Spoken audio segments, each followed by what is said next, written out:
Idaho Matters podcast is brought to you by St. Luke's On-Demand Virtual Care, which allows patients to see a provider from their home using a computer or smartphone with on-demand care for common ailments, such as a cough, sore throat, or a sinus issue.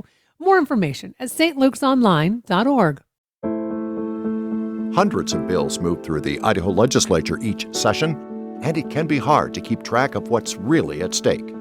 The Connector follows the legislation that's gaining traction with clear reporting and local context you can trust. Stay connected to the State House with The Connector, Idaho Daily News. Listen wherever you get your podcasts.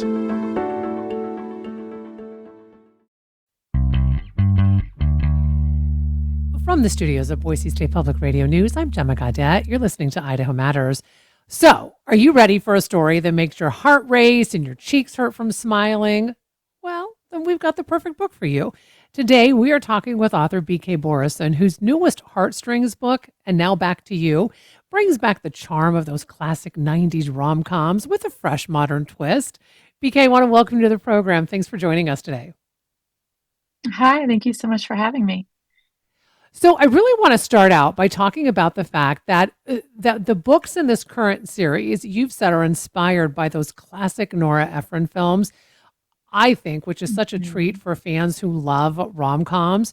So what is it about her work that drew you, and why do you want to pay homage to her books? Well, I've always loved Nora Ephron. I distinctly remember when I was, when I was like 14 or 15, one summer, like the very popular engaged teenage girl I decided to check out a bunch of DVDs from the library because when I was a teenager, there were still DVDs at the library. And one of the movies I had checked out was Sleepless in Seattle. I was like working my way through American movie classics, like top 100 best romances of all time. And I watched Sleepless in Seattle, and I just remember that monologue from Tom Hanks on the radio, hearing that and just being struck so deeply by the writing of that monologue. I'm thinking to myself, I want to do that. I want to make people feel that way with words. And so Nora Ephron's work was the first work, her screenplay specifically, was the first writing that really captivated me. And I'm just such a huge, tremendous fan of everything she does, but specifically her work with film. So how do you balance keeping that kind of nostalgic vibe, but also creating something fresh and modern, for today's readers? Well, I think I want to honor the work that Nora has done. And I always say that these books are not inspired by Nora Ephron classics, but seasoned by Nora Ephron classics. I take less of the plot direction and more, I want when people read these books, I want them to feel the way they feel when they watch Sleepless in Seattle or When Harry Met Sally or You've Got Mail. And actually, before I start writing any of these books, I go back and I watch the movie anywhere between 1 and 1,000 times, just trying to get those feelings top of mind when I start drafting. But it's interesting how much has changed and how you remember films that you love so much, and then you watch them a decade later, and so much has changed in the world that shapes how we consume this media. So it's actually been pretty fun to modernize the overall story and plot that drives it forward while keeping those same feelings. So, as I mentioned, this is part of the Heartstrings series. So this is the second book, Now Back to You. But for a minute, take us back to that first book, First Time Caller. And my understanding is it was based, kind of inspired by Sleepless in Seattle. Yes, very much so. Sleepless in Seattle is my favorite movie of all time. I'm born and raised in Baltimore, and in the movie, Annie lives in Baltimore, and it was the first time I had ever seen Baltimore romanticized as a city in a film. And so I love that from a very nostalgic perspective of when I watched the movie. And so I knew when I started this series, I wanted it to be sort of my love letter to Sleepless in Seattle, to Nora, to the city of Baltimore, and to love in all different shapes, whether it's platonic love, romantic love, friend love, the love between family members. There's all sorts of different shades of love in that story. And it really feels like a love story in every way, shape, and form. So now take us to the new book and now back to you. So Mhm. what is inspiring this new book? So this new book is lightly inspired by When Harry Met Sally. I said probably less so than the first book was with Sleepless in Seattle. The first book took a lot of plot cues from Sleepless in Seattle. You know, it was, except it was from the perspective of the DJ. So a mom calls into a radio station complaining about her love life.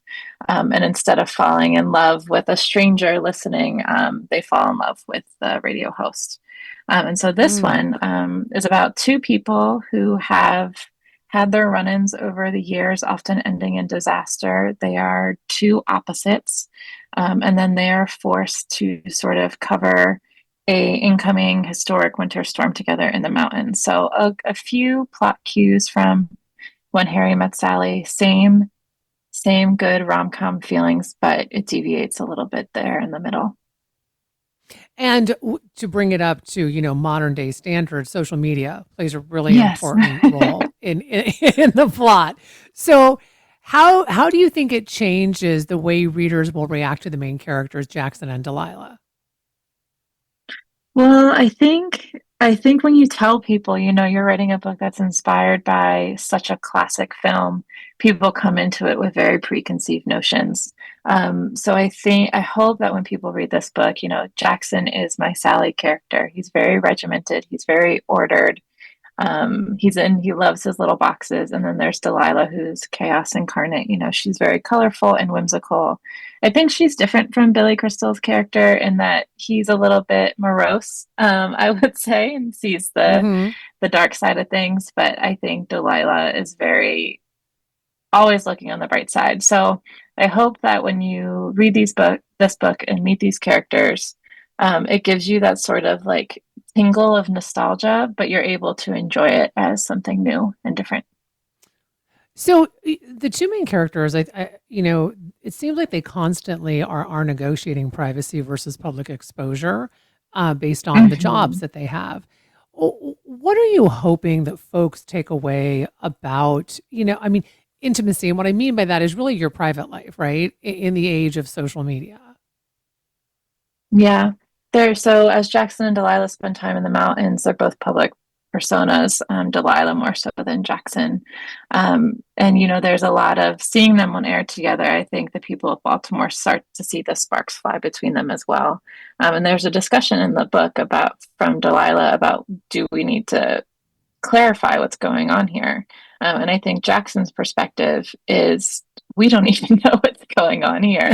So I think sometimes, there's this rush to define a relationship or define an experience or define emotions. And so I think I really liked writing from that perspective of Jackson being like, some things can be just for us, and not shared in a larger world. And I think in society today, where we're sort of programmed to share every little detail online, it can feel more special, to keep something that belongs just to you, especially when it's Mm. fledgling feelings for your adversary. Yeah, right. Yeah. So you said you liked writing those parts, but were there any moments while you were writing where maybe the characters surprised you, or maybe they went in directions that you didn't expect? I think when I started writing this book, I intended for them to be a lot more combative with one another. But then as I got to know the characters, they were just, they had so many similarities underneath those very bright and shiny um, opposites that it made it difficult for them once they got to know each other to continue nitpicking at each other. So it feels like a little bit like it got fast tracked through the adversarial Mm. aspect of their relationship, but it just didn't suit them. And so every time I tried to make them fight with one another, it just wasn't happening. My editor was like, I can tell you're trying to write a fight here, but it's just um, they just wanted to love on each other, so I had to let them do that. I always I always find it fascinating talking to authors and because I think there's this assumption that what's going to happen. I mean, you're the one writing the book, right? I mean, you've created these I characters. So of know. course that they're going to fight or how the ending's going to be, all of those things. It's fascinating to me that I mean, these characters really truly do come to life and you get to know them as you're writing them. Was that surprising to you when you started writing? I don't think it was surprising because I've always been like this. Like is it my brain has always I've always been very imaginative and always weaving stories in my head about people I see on the street and what they're doing. And, my brain goes off on a tangent before I can fully catch up sometimes. And it sounds a little unhinged when you tell people that my job is listening to the voices in my head and writing down what they're saying all day. But it truly is when you get to that very special magical place of writing where you are a bystander to what's happening and you're sort of transcribing what's your imagination moving forward. That's the flow state. That's the best possible place to be in as a writer. I really struggle in the parts where I'm like, okay, you do that, where I feel like the puppet master. But I'm arranging my little Barbie dolls in the Barbie house. That's the tough part. And that happens at the beginning of a book, right?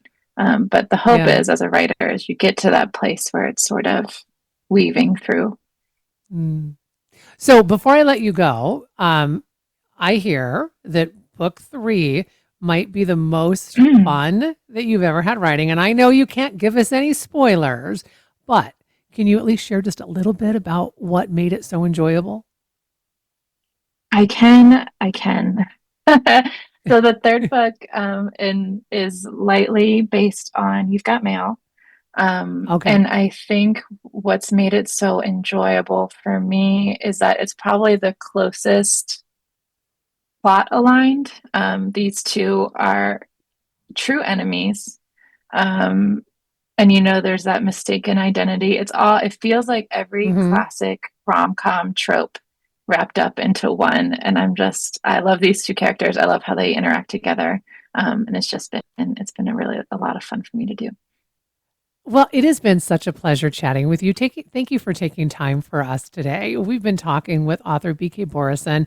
Her latest Heartstrings book, And Now Back to You, hits bookshelves February 24th. I want to thank all of you for joining us today. Our senior producer is Samantha Wright. Our associate producer is Hannah Gardowski. I'm Gemma Gaudette. We'll see you back here tomorrow.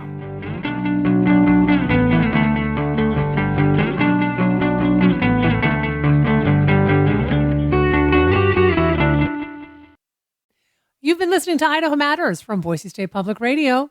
I'm Gemma Gaudette. Hi, it's Terry Gross, host of Fresh Air. Hey, take a break from the 24-hour news cycle with us and listen to long-form interviews with your favorite authors, actors, filmmakers, comedians, and musicians, the people making the art that nourishes us and speaks to our times. So listen to the Fresh Air podcast from NPR and WHYY.